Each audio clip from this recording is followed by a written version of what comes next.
Сәлем баршаңызға, менің арнама қош келдіңіздер. Бүгін сіздермен өте оңай жасалынатын лаваш қамырынан бөрек жасаймыз.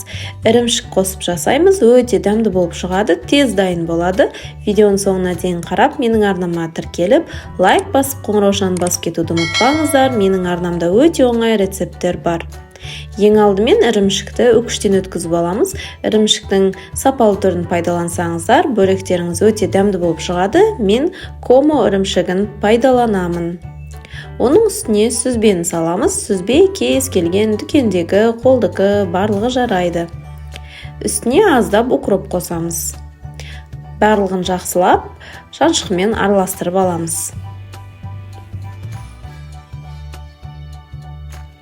Осымен біздің салмамыз дайын. Енді лаваш қамырымызды алып, 3 бұрыш бөліктерге бөліп алуымыз керек. Мен осындай түрін қолдандым. 3 бұрыш бөліктер шығарып алу кішкене қиындау болды. Ал сіздер лаваш қамырының домалақ түрін пайдалансаңыздар, өте оңай 3 бұрыш бөліктерге бөліп аласыздар. Мен осылай бөліп алдым. Енді әрбір бөлігіне салмасынан салып, дәл видеодағыдай орап шығамыз.